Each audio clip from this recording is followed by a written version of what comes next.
So the way how we will structure this discussion before we start, maybe just to go technical, I'll do the introduction. Well, pretty much I can do it now.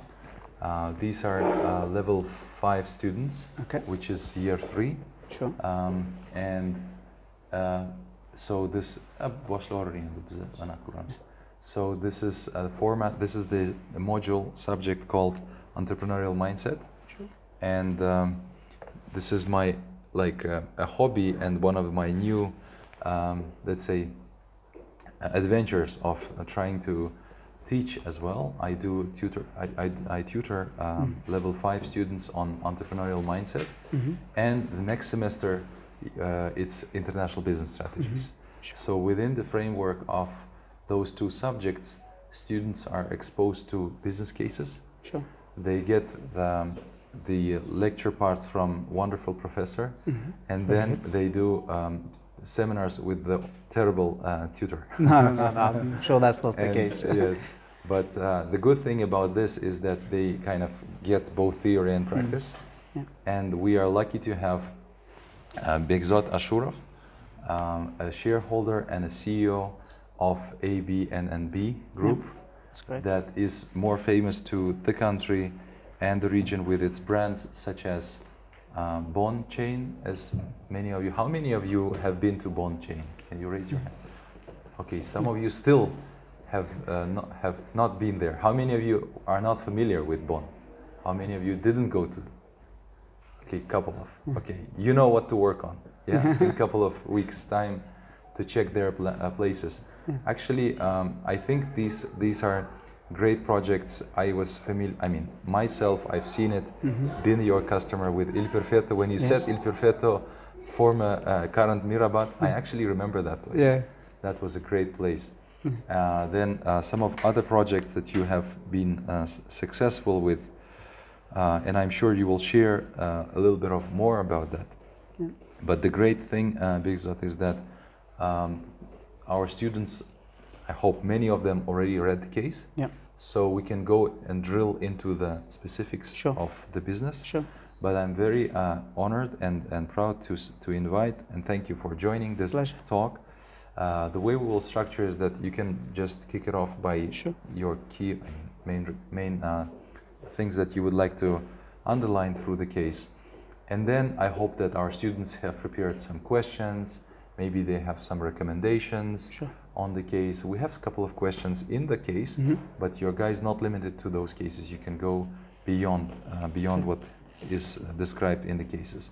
So we will try to keep it until 12:30. Sure. So a Yeah. bit more than 1 hour. Yeah. And then we will thank our guest, and then we can stay for like another 30 minutes, which we will do as a wrap up. Okay. After Sure. the case. Yeah. That's absolutely fine. work? Yeah. So then the floor is yours, Behzod. Sure. Please feel yourself like at home. Sure. Team University is an entrepreneurial university, so I hope that you will feel this place as Sure. at your home. Sure. Now I already heard a lot of good things about the university. So let me introduce myself in the first place. My name is Behzod Ashurov. I was born in Tashkent in 1992. I studied in Uzbekistan until the age of, or until the school year of 6. And then I moved to England to study there. I moved to England when I was 12 years old. I didn't speak much English then. Went to school there, then decided to go to university there, entrepreneurial university as well. City University, London, yeah. Very famous and strong school. Yeah, exactly. So back then it was number 4 in Europe for the investment banking. I studied investment banking. It's a one type of banking. I'm not sure if they're familiar, but stocks and shares. We used to buy stocks and shares. I have realized that it's not for me. I didn't enjoy it. You know, I didn't enjoy my time in front of a computer. So decided to, after university, open my own restaurant in England. To be specific, in a place called Wimbledon. If someone likes tennis, I think you like tennis, but right next to Wimbledon tennis. So I opened my first business there. While working at university, I used to work in the kitchen. I used to clean the plates. I used to cook. I used to work in the bar afterwards.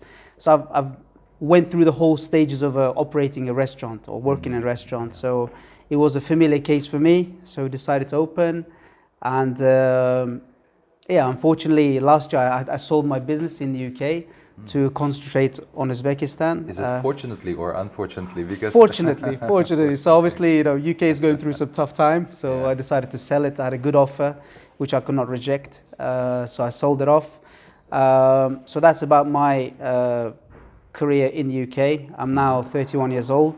I decided to move back to Uzbekistan, to my home country, in 2018. I decided to move back for a specific reason, which is the amount of potential I saw, not in terms of business mainly, but mostly in terms of young people, like yourselves. I saw that, someone with, I could share my experience with the young generation, so they are more prepared for the future. I've done myself. I've learned everything myself in terms of operating businesses over there. So I decided to come back here and kind of add my value to the society. And since then, I couldn't be happier to have moved back. So I'm here now since 2018. Operating our family businesses. As it says in the case, business was formed in 1991. We were the distributors of most of the things which you use probably at home. By the way, correct me if I need to adjust my speed of English, how I speak. Yeah, is okay? Good, that's good, because most people struggle. Yeah, so they say I speak too quickly.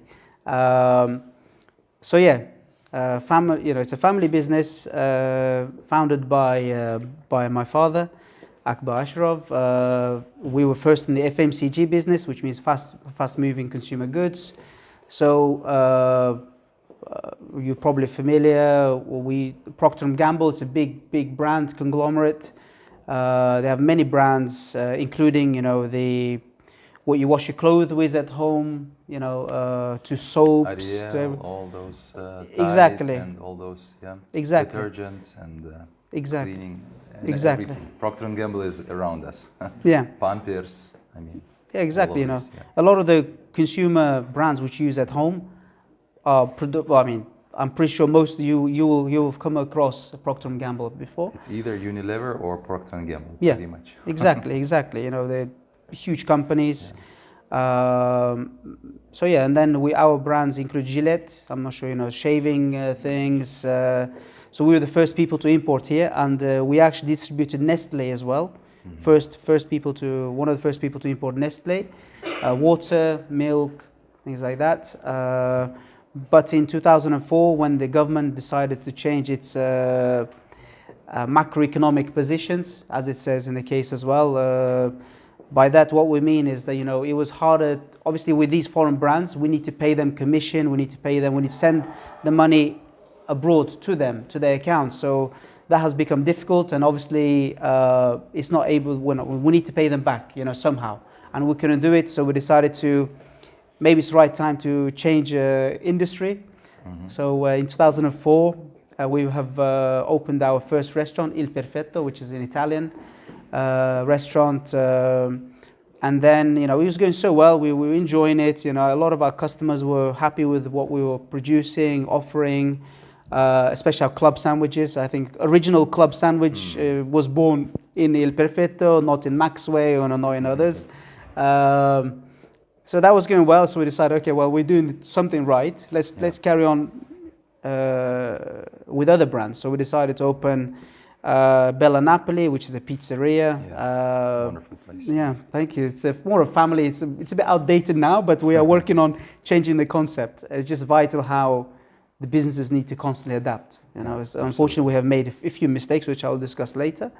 And then in 2009, we've opened, what most of you guys know as Bon chain of coffee shops, French coffee shops. Mm-hmm. So the idea came from when we were living in England. So with the whole, we were studying there in a boarding school. My brother was, my sister was. So my parents decided to move to the UK with us, you know, to be closer to us. So yeah, they moved there 2007. So we were there for a couple of years. And then we came across a concept called Paul. You know, Paul also exists here. You know, we thought, you know, it's a French, and we thought, you know, why, you know, Uzbeks need to have the chance to taste some of these things as well. Absolutely, yeah. So we thought, you know, let's bring some of the ideas back to Uzbekistan and implement it. So we opened the first Bon in 2009. Most people think it's the one on Chekhova, which is next to Hotel Россия Гостиница. Yeah. But it's not the first one. The first one, no. That's not the first one. The first one is Shota Rustaveli on the not Taras Shevchenko, Usman Nasser. Okay. Street to Usman Nasser. So that's the first one, official one. We did the designing in England. A British company designed the whole project for us, and yeah, it was going well. As a company, we were growing quite quickly. But I was not in the management yet. You know, when I used to come back for school holidays back here, I was not really satisfied with some of the, you know, what our top managers were doing. You know, unfortunately in Uzbekistan, it's quite a common thing when when it becomes a family business. You know, like so our general manager was employing his relatives, you know, employing people he knows. So it's become a little bit of a mess. So hop aka, so that kind of business was happening. So Uzbek style, I say. So I decided to, you know, move back and then take over the whole control of the businesses. And so up to this date, we have 18 coffee shops. We have 2 more planned to open this year, or at least 2 more, but we're working on a 3rd one as well. You mentioned it's Bukhara and Samarkand, right? Bukhara, Samarkand, that's next year. The next ones, but we have some next shopping mall is one of the next ones. Then so we are working on some key locations. Obviously, I don't need to go into detail what Bon is. You guys know. But some of the questions I'm pretty sure you will ask is, you know, what makes Bon successful? I get that question a lot. What makes it successful is that we control the whole supply chain. We are quite a vertically integrated company. So by that I mean we have our own cows. So basically, we're not just a coffee shop. We have our own cows, which we use for meat. We have our own food production in Bektemir region. We have a pastry, which is a cake factory. We have a bread factory. We have a chocolate factory. The only ones in Central Asia to do beans to bars. So we actually import the beans. I think in the future we could arrange a visit to our factory. That's a good idea. So you see how it's made, because we want to educate people on that side of the business as well. Sure. And then the gelato factory. So these are some of our businesses. So what you've mentioned is that those vertical integration processes, did they happen after EBRD support or even before that? It started happening before that, but EBRD has speeded it up. Yeah, gave it a push. But EBRD wanted us to focus on more of the expansion of our retail shops or coffee shops.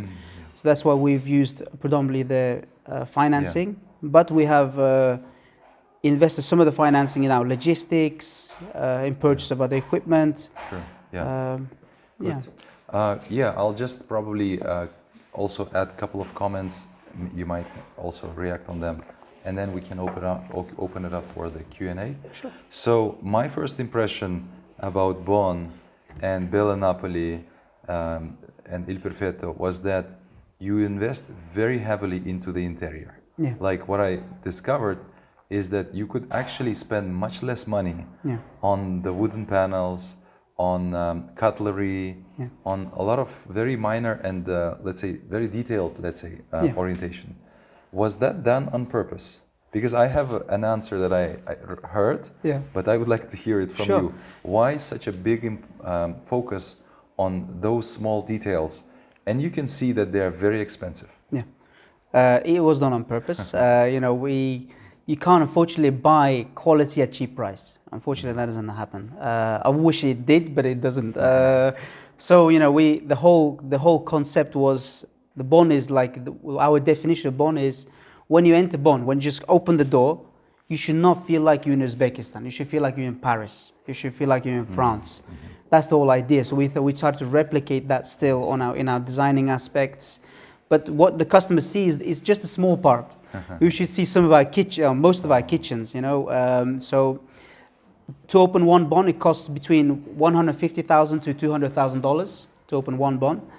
And out of that, 60% of our investment goes into kitchen. Okay. So it's quite a lot of money. So we just see 40%. Yeah, you just see 40%. That's just if you look at our equipment, we import equipment from Italy, from Germany, because we feel like we want to give such a good product at affordable price. That's how. Cool. And just again, if that can be shared, just in very general terms.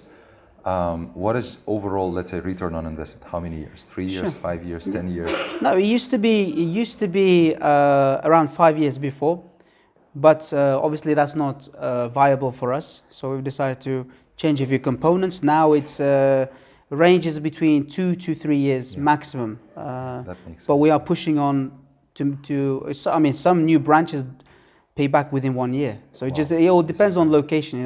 It's coffee shop business is very, very location orientated business. You need to be quite strategic with it. You can't just open everywhere and think that people come automatically. Absolutely. Unfortunately, it doesn't work like that. Just we go through some vigorous location selection methods. If you want, I can expand on that. If you have time. I have an example, very interesting one, that is related to immediately this location. Sure. Actually, this place was a co-working space, our first co-working space, as you know. And maybe you didn't know that your father was here. Okay, I didn't know that. That he came with a big inspection because we were looking for a partner who would run this cafeteria. At that time, we were kind of exploring because that was not our major business. We were a trading company, but we had a business center that we constructed, and we spent approximately $200,000 on this interior. And I actually resonate that very much with what you have done. We have invested very heavily in equipment, in ventilation system, etc. But for us, it was like a hobby stuff, not just to, let's say, we were not thinking about returning that money. And we were looking for a very strong partner. So Behzod's father came here personally. That was in 2018, approximately, 17, 18. And I noticed that he physically really watches and looks into a lot of details. And the feedback he gave, he said, no, it's not a good place for us because it's underground, the basement floor. That radically reduces interest of our customers. That's what he said. And obviously physical proximity. We are quite far from central locations. Especially at that time, there was no Makhdoom Kuli Street. There was no this kind of very developed infrastructure. It was significantly far from the city center. Now it's much more improved, and now this is a concept at the university. But that was a small history I wanted to share. Thank you. All right. Okay, we are opening it up. If you have any things to add? No. I mean, I'm open to questions. I like to interact with the audience if they can ask me any question. We don't feel shy, right? I mean, we saw the case. Most probably there are some things that you think you would like to debate, to discuss, or maybe ask questions. That's the right time to do that. Because if you don't have questions, I have plenty of them. I have a question. And it would be great just to introduce yourself because this is a networking session as well. We always encourage our students to really share what they think, mention their name, because that might actually gradually evolve to some internships. I know that employers are constantly looking for talents. I'm sure you have those stories. We have. So great. Okay, let's go first and then second. My name is Moin, and I study in Digital Innovation Faculty of this university. Okay. My question was about the information you got about your target audience. It said that you identified that 60% of your consumers, customers are women and 40% men, and they were their age was in the range of 25 to 45. How did you use this knowledge to improve your product? Because as far as I read, that you didn't use lots of ads and promotion tactics, and you mainly focused on your product. Yeah, a good question. You know, it's so what we did. You know, there's quite a lot of decisions which we made. Obviously, how did we came up with this statistics, right? First, obviously, there are platforms such as Instagram, you know, other platforms which we have used to analyze who is our customers. Because you know, as a business, you need to know who is your customer in as much detail as possible. So you know, I was not happy that we were just targeting anyone. So I said, okay, let's be more in detail. You know, we've analyzed and we've come across that it's, as I said, 60% women. Yeah, in this active range, I would say, you know, in terms of age. So what did we do? Obviously, we know that these people are working or studying. Obviously, at that age, you most likely be economically active. So we opened our coffee shops earlier. So, you know, most of our branches start working at 7:30. We know that most of these, so basically by opening earlier, they can come in a relaxed mode, grab their coffee and go to work. Yeah. Second thing, and most of our competitors still open at more like 10 a.m., things like this. So, you know, so that's one of the factors which we've used. Second is parking. Most likely these people will be driving, as I said. So we said, okay, well, let's choose locations where it's on the way to their work or to their university. So we look at car traffic as well. Parking, can they find parking easily or not? You know, in terms of more in-house experience inside the shops, we have put, if you realized, probably 2 years ago, we started putting more and more sandwiches on display. You know, our sandwiches, ready-made sandwiches are more on display, which means they can quickly come in without waiting for their sandwich to be made. They can just grab and go. Yeah. You know, in terms of sizes, we've realized, okay, well, you know, statistically speaking, you know, women are more health conscious. Yeah. So that's why we say, okay, we'll need to let's remove more of the meat options and add more chicken options. So it's more healthier, you know, more protein inside. So that's what we did. In terms of our sizes, we've reduced our sizes to make it kind of, before we realized, like, especially with some of our cakes still, you know, people don't finish the whole cake, one slice of cake. So we said, okay, well, let's reduce it. You know, it's because otherwise, obviously, as a restaurant owner or operator, we have a big responsibility in terms of food waste. You know, we don't feel, we are probably one of the most sustainable companies out there. You know, we try to recycle as much as possible.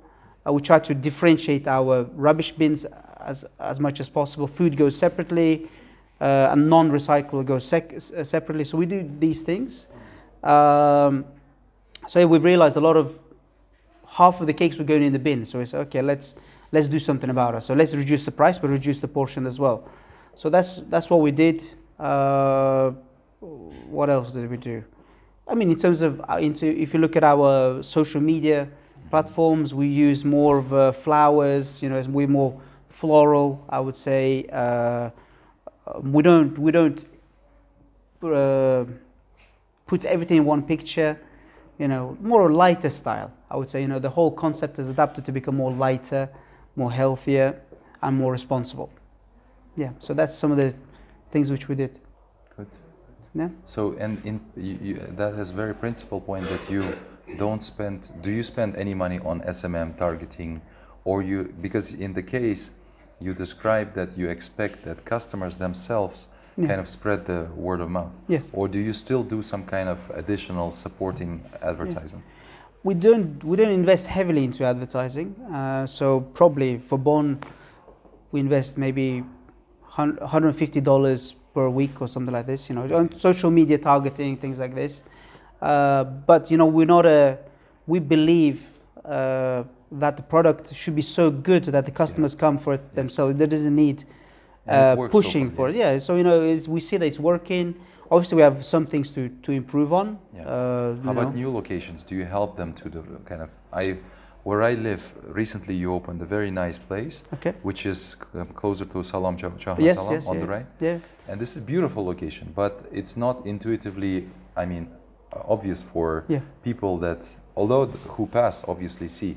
But what I'm saying is, do you do additional support on the local level when you open a new branch? Yeah. So obviously, we want to improve on that side. Mm-hmm. So how we do at the moment is we make sure the area is clean. Yeah. We put CCTV cameras everywhere. So just in case if there's something happening, we give access to the police or to the person in question. Mainly it's cleaning, but we want to go one step further. Next year is within our budgeting, which we kind of approving now. Mm-hmm. We have started with our new concept, Fretta. So basically, how Bon will want to operate is that from their sales, we will specify X percentage to be kept on the side for local community improvements. So we're thinking of kind of maybe 1,000. How mechanizing at the moment. Potentially one way is to take 1,000 sum from each cappuccino grant sold to be put in the fund of local improvements. So if someone is urgent operation or something like that, so we always have funds for that area only. Local community. Yeah, local community. Obviously, it's called the CRS. Corporate social responsibility. Yeah, corporate social responsibility. So we have, as a company, we feel that we are responsible for quite a lot of things, whether we like it or not.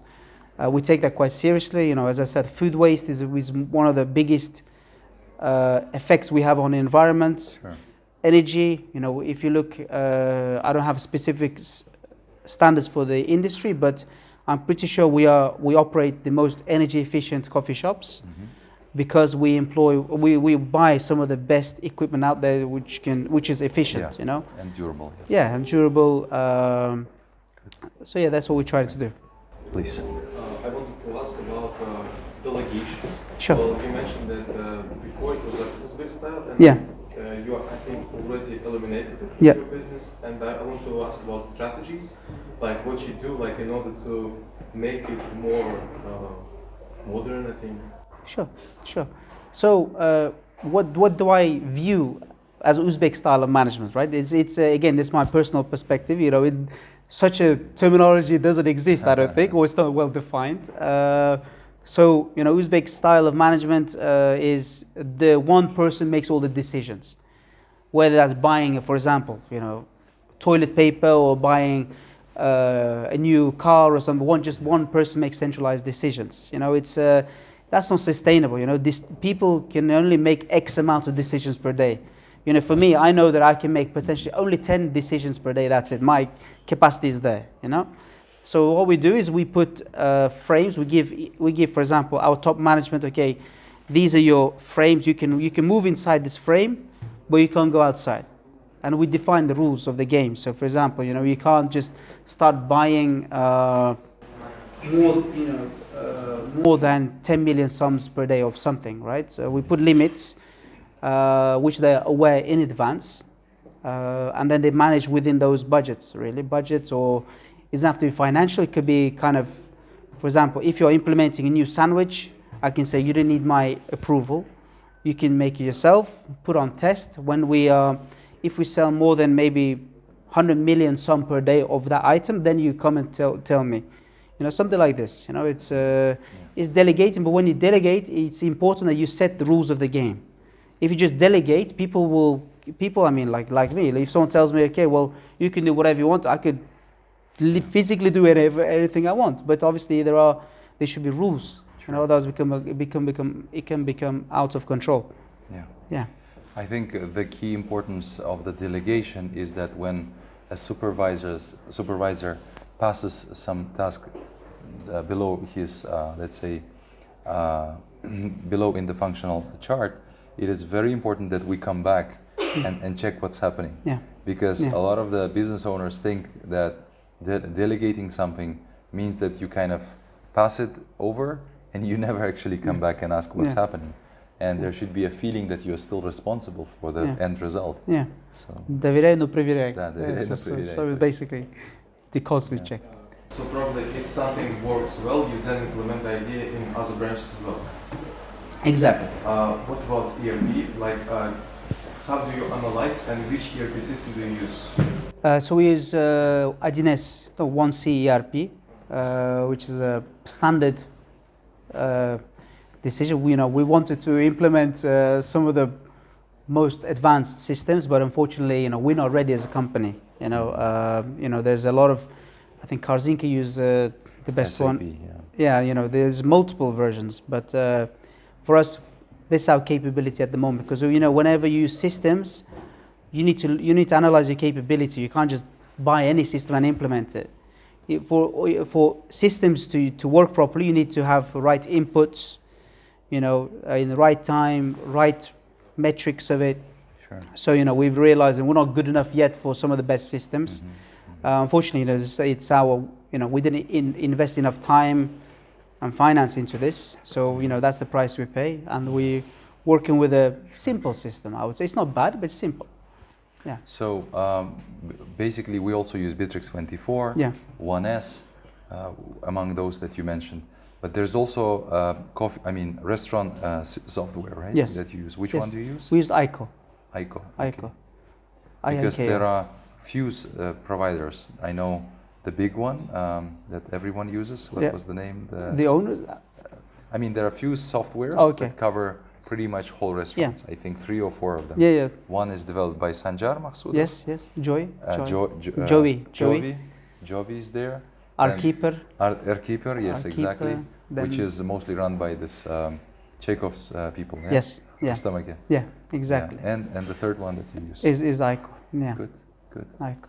I think it is very important, especially when you scale it up, that you don't have, because you mentioned that in the case that initially you used Excel, it was not emails, you said, that was pretty much confusing. Yeah. And now you have some systems in place. Yeah. Are you planning to invest more into the ERP and CRM systems? Yeah. No, we are.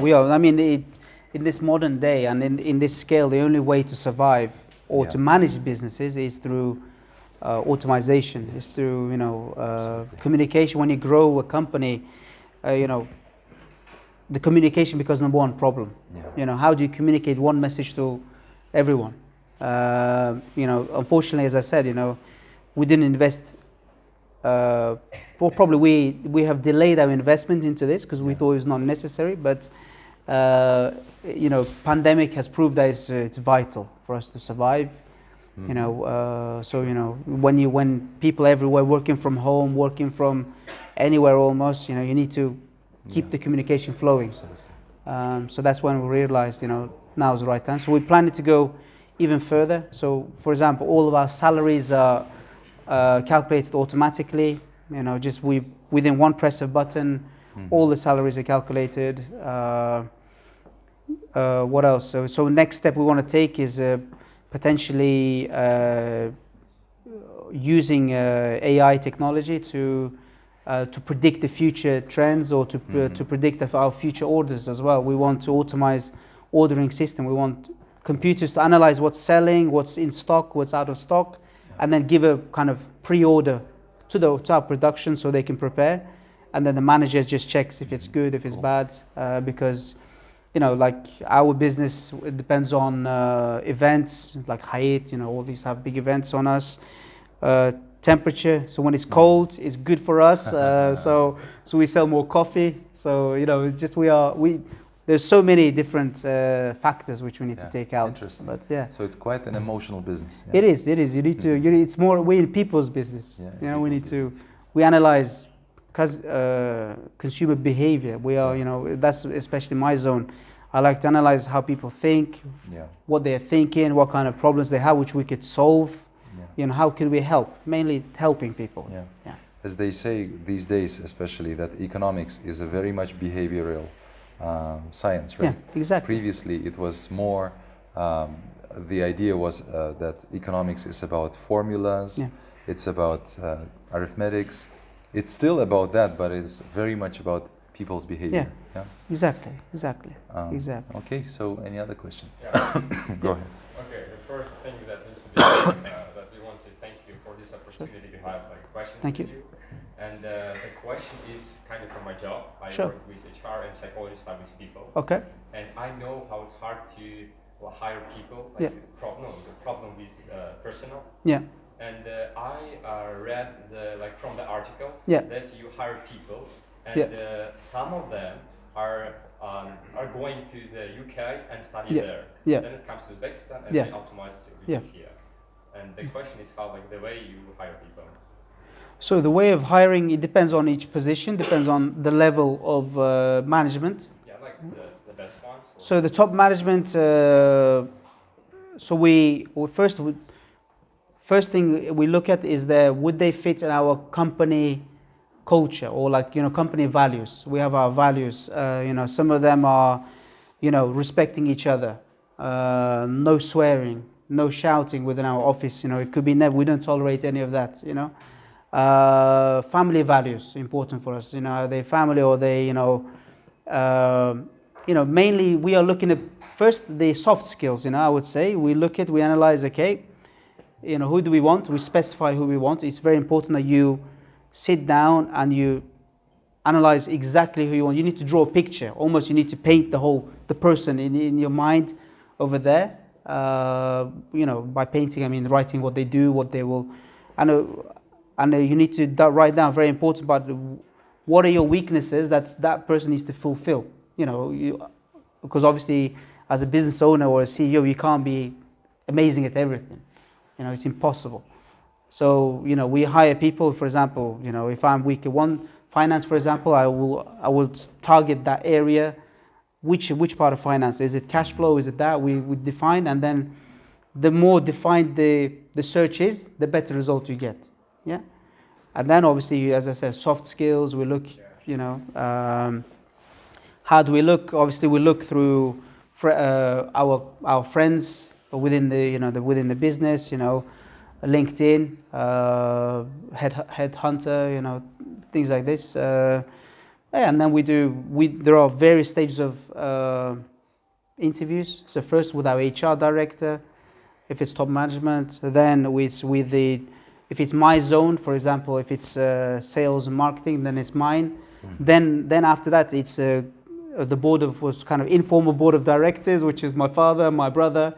And then third stage is with them as well. So we are all making decisions together. That's how we do. Okay, yeah. So can you maybe give us example of, let's say, some person Sure. who got a promotion or who had a chance to study in UK, Yeah. and what kind of qualification Sure. he obtained thanks Sure. to your Sure. support? So I have a fresh case, which is probably two weeks ago. We have a head barista for Bonn. He's a good guy. He's been working with us for I think 3 or 4 years. I know that he's reached his peak. And I speak to my team. I look at what is developing, how he's managing the coffee shops. So we decided to send him to Italy, to our supplier. We buy all of our coffee from Italy, from Bologna, which is right in the center of Italy. So we sent him there to be trained for a week by them. Not just in terms of how to make a coffee, but how to clean the coffee machines, how to set up the coffee machines. It's very important. Coffee is, very hard to make good coffee. I would say it's a very detailed business. So that's the. Obviously, we don't have any obligations. They don't need to work for us. We don't sign any contracts. After the, for how long did you send him? For a week. For a this week. 1 week was enough for him. So probably because I think going to some other country is part of the job is to see and meet the supplier, understand the business. But I think it was very important that he went to Italian cafeterias and had tried himself how it is in a different, in the local culture, right? Exactly. Most probably he went out, hang out and saw some Italian restaurants, and I think that inspires a lot. Yeah, exactly. Probably this is his first foreign trip. It's one of, I think it's his first. By traveling or by looking what others do, you can learn a lot. You know, coffee's a coffee. You can't come up with a new coffee. You know, it's only 2 types of coffee. That's it. So learning from others, that's what business is. You know, there are always people out there maybe doing better than you, but obviously you need to, if you're targeting that specific segment, you need to offer the best thing for them. You know, do you also send office people to for internships? Can you give us an example of? So when we first opened Bonn, you know, we sent one of our employees to England to look at concepts, to learn how they operate. You know, it depends on what the tasks are. What do we want to achieve by sending someone there? But you do that quite often, on a regular basis. Yeah, we do whenever it's needed. It's not always needed for all the departments, but you know, it depends. Sure. Good. Yeah. By the way, just to, again, because this is mostly very interested to students, maybe you can share some email of your colleague if you have some internships or job opportunities that can stay with us, and they can send an email, send their resumes. Yeah. Can you just name the email, or maybe those who are interested will write down? It's better, I think, if I send it to you, or because I don't. You don't remember the I don't know. I don't. Okay, then I will share it. Yeah, please, thank you. Yeah, no, we always. Other questions? Okay, go ahead. As we learned in the case study, in COVID-19 pandemic, you had to digitalize your business and focus more on delivery of the bond. And how well is doing delivery system of bond now? And how much proportion of the profit, for instance, it generated? Good question. So as I said, you know, we have decided to do the delivery ourselves, you know, but after a couple of years we realized how difficult it is. You know, how difficult, what aspect, especially managing the drivers. You know, we were using our own company cars. You know, we were using, I think, 20 cars. But they were not enough to keep up with the demand. So there was delays with our orders. Obviously with coffee, you need to drink it straight away. You know, you can't wait for 10 minutes for a coffee. You know, it's so it becomes bitter because it changes taste. So we're having a lot of complaints. So in 2020, at the end of 2021, at the beginning of 2022, I think we decided to stop doing our delivery because we realized how hard it is, and we're not good at it. You know, we didn't want to invest our time and effort into it because we are good at producing good quality food items, you know, drinks and etc. So we decided to speak to other players in the market. So you know, aggregators we call them. So you know, before it was only Express24, but now there's Yandex, Uzum, you know. So there's a lot of offers in the market. My Taxi, Express24, most probably. So you know, it's you know, we had a lot of options. So we thought, you know, let's pass on. You know, so before the pandemic, delivery used to make up probably less than 1% of our business, but now delivery is 10% of our business, and there's a big scope to grow. We want to grow, you know, we want to, obviously we're not at the fast food level where, for example, delivery counts for 45-50% of their sales. You know, we want at least kind of 20-25 is our maximum, we feel like, because we're offering an atmosphere. As I said, you know, people need to come in and feel like they're in France. You know, we can't do that via delivery, unfortunately. You know, I can't deliver France. You know, so that's why we thought, you know, we've reached our peak is probably 25-20%. True. No, exactly. When you are in the Bonn chain in the cafeteria, you really feel that it is part of some European concept. Yeah. And you've mentioned that in hiring people, you also stick to the same values, like discipline, responsibility, and many other things. And I think that really illustrates that on both sides, you actually share the same. You translate the same values. Yeah, it's interesting. Yeah. Go ahead. You said that you have your own cows, your own pastries, etc. Yeah. And in terms of dishes, they are usually branded, like cups and plates, etc. Do you manufacture them yourself? We don't manufacture, but we buy them from Turkey, from a well-known brand called Bonna. So we were their distributors. We used to We used to buy them and sell them to others as well. But we decided from last year onwards, it's not our core business. You know, we buy from Turkey, to answer your question. But kind of adding to that, you know, it's vital that we go back to the roots of doing our core businesses. You know, when you grow in this such scale, it's very, very hard to manage so many different projects. You know, it's so, you know, and my advice to you would be try to focus on one thing as opposed to many things. You know, unfortunately, our company's made that mistake. You know, I openly admit to everyone, it's a big mistake. We started going everywhere. So we're on like, for example, we sell cows, we sell dairy, we sell coffee machines, we sell plates, we sell oranges. You know, it's a lot of things. So, you know, we realized, okay, let's go back.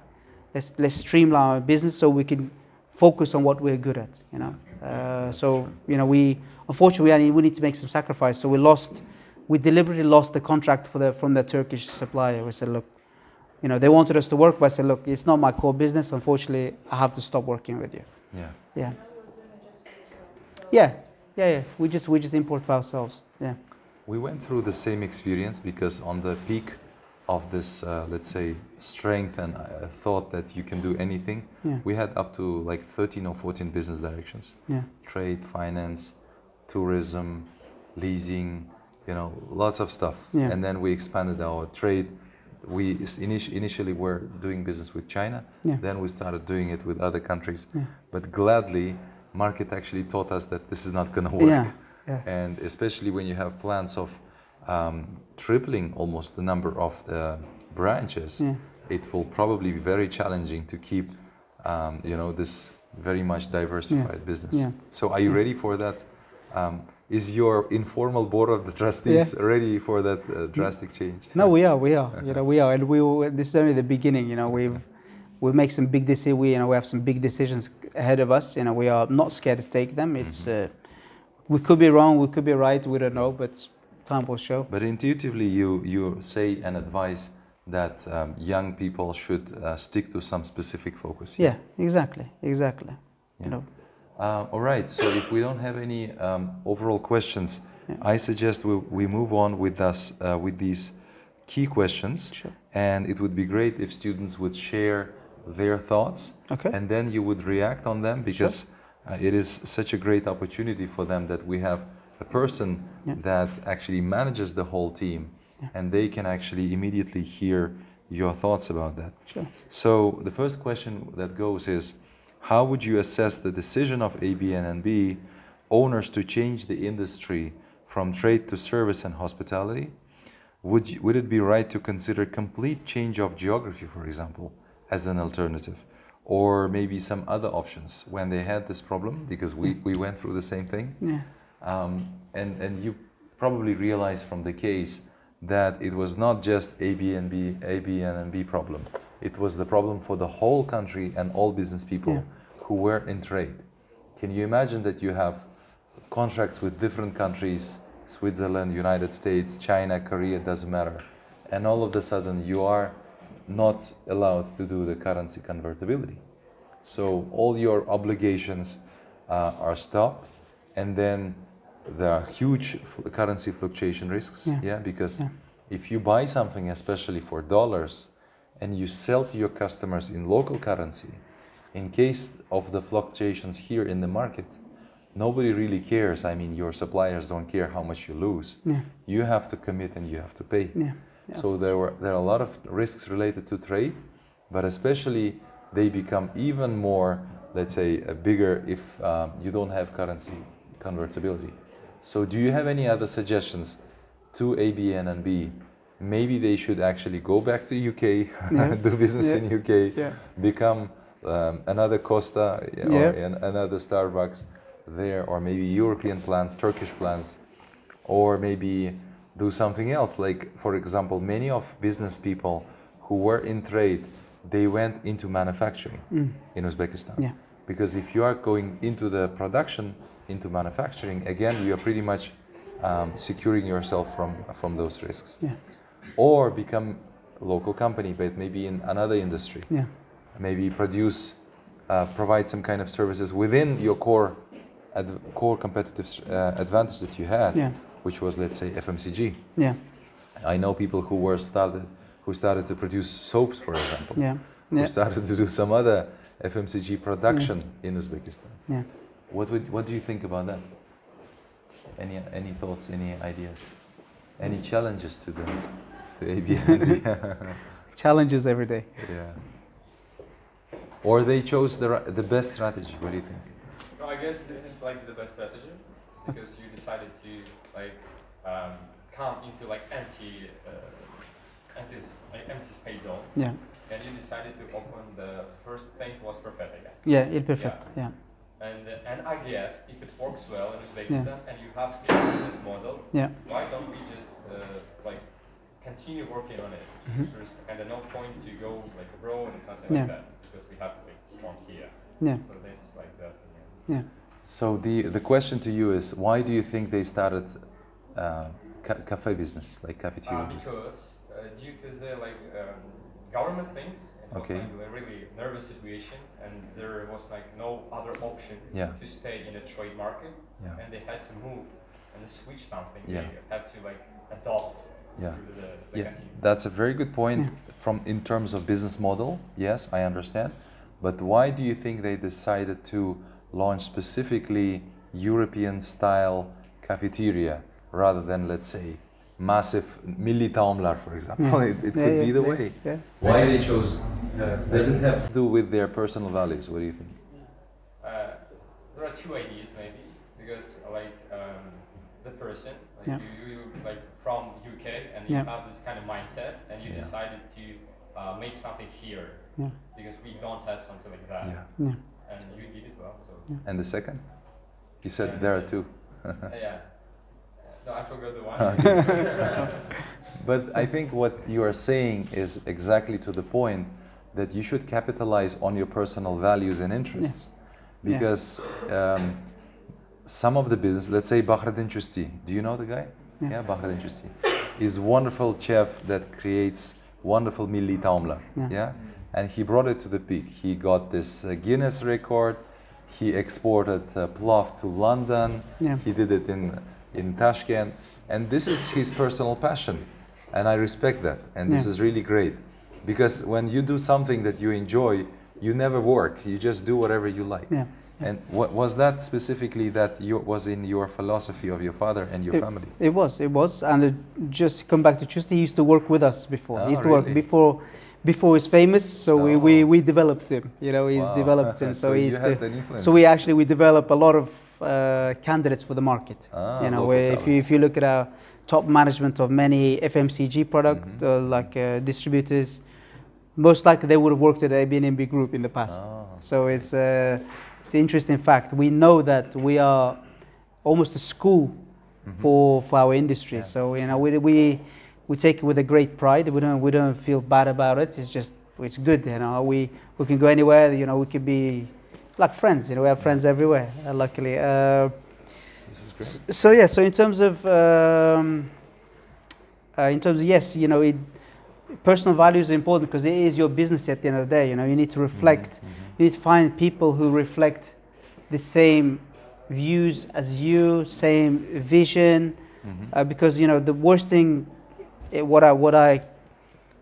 what I know is that, you know, when you work with someone who's completely different than you, who has a completely different mindset, you try to adapt to him, he tries to adapt to you, or he or she. So it's becomes complex. You know, you don't understand each other, so you becomes nervous. You know, you can't concentrate. So, for example, like just now before I arrived, you know, our marketing team for restaurants, you know, they're not thinking the same thing as I am. You know, although they know it's not the right thing, but they were doing it. So I had some good chat with him now. You know, unfortunately, just now happened the case where you work with people who don't share the same value as you. You know, it becomes difficult. Now I need to. Obviously, I don't think too much about it, but I think, oh, you know, well, how can am I doing something wrong? Did I say something wrong, or is he right? You know, so this is, you start analyzing, but it's not what you want. You have some other big decisions to make. So yes, it's important. But again, it's not. You'll never. It's hard to find ideal people. So people change. You know, I mean, like since we're babies till now, we are we're different people almost, you know. So people change, you know. Some people you can change, some people you can't change, you know. If it's your core value, it's better not to adapt to other people, but to carry on pushing for your core value. It depends what your core values are. Sure. And I have to say, it's different for each company, it's different for each owner, so there's no one single solution, you know. Yeah. True. You have some question or comment? Yeah, I have one question. My name is Hikmat. Yeah. I work in educational part, so Sure. I have one question for you. You are saying you want to educate people on the way of drinking coffee, right? Yeah. Make it energetic and that's all. So I see you are interested in educational part. Yeah. And do you have plans about opening your own academy or incubator where people they want to learn about production of services? Yeah. So the production of food. Sure. Yeah. So Well, as I know, Starbucks they have it. already. Yeah. Like corporate academy. Yeah. Give me 2 weeks and it will be open. Give me 2 weeks and it will be open. Yeah, we actually building it was built, which need to install the equipment. We know that's the only way we could develop. We could give, you know, our team the people. You know, we need to develop ourselves. So we're opening a small school within our office now, but in the future we want to open a culinary school or university, not university, but mainly like a school,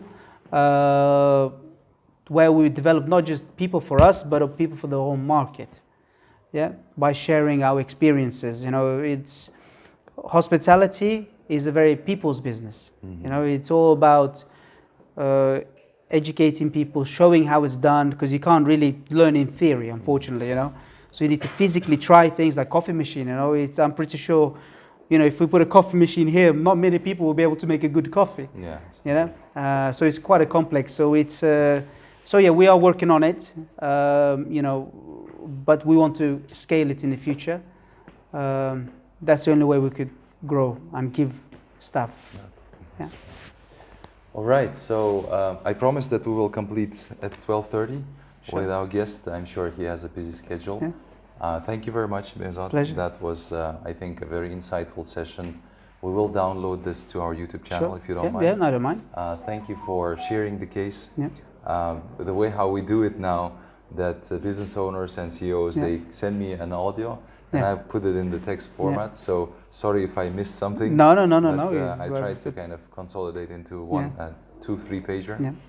So great. And we have a nice tradition Thank we you. decided to take from London Business School. Thank is to you. share hats. Oh, the very caps. nice. Thank you so much.